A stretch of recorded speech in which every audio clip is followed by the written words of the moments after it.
আমি পিঁপড়া খাই না। বিকেলে ছাদে প্রশান্তির বাতাস। ছাদে হয়েছে এটা বেগুন গাছ, এটা হলো করলা গাছ। ওই ছোট করলা হয়েছে একটা, এটা তিতা হবে না মিষ্টি হবে বুঝতে পারছি না, যাই দেখে আসি। গাছে নতুন করলা ধরেছে।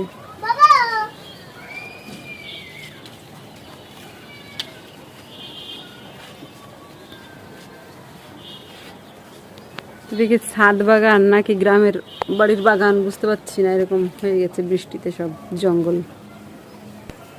রাতে ক্যামেরায় যখন দেখি ছাদটা তখন মনে হয় যে কত সুন্দর একটা পরিবেশ। পুঁই শাক তো ভালো হয়েছে, দেখি খেতে কেমন হয়। আজকে আমরা পুঁই শাক তুলবো, পুঁই শাক খাবো। ছাদে আছে আরো এটা চাল কুমড়া, আরো অনেক নতুন নতুন ধরেছে।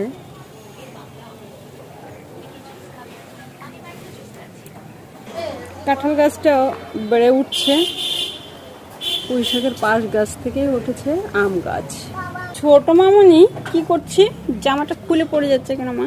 ও মা, আমি তো ম্যাঙ্গো জুস খাচ্ছি। তুমি কি খাচ্ছ? Mango juice.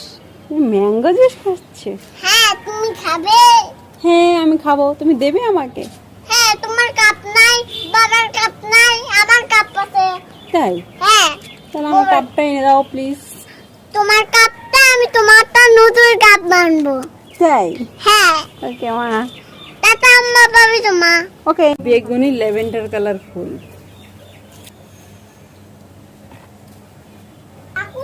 ফুল থেকেই হয়ে গেল বেগুন।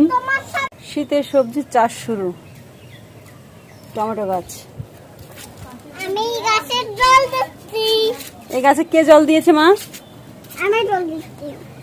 তাই? পড়ে গেল। তাহলে তো টমেটো বেশি বেশি হবে এবার। এই জল দিচ্ছে কে গাছে মা?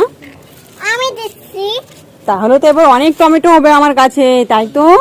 খাওয়া সবাই পিৎজা বানাবো। পিৎজা বানাবে হ্যাঁ। টমেটো দিয়ে? হ্যাঁ। ওকে। মা, আমি ওয়েট করো, আমি আসতেছি। সর্বশেষে শরবত, তা আবার মামনির তৈরি শরবত। এই মালটার শরবত হলো নাকি? আর এটা কি ফুল বলো তো?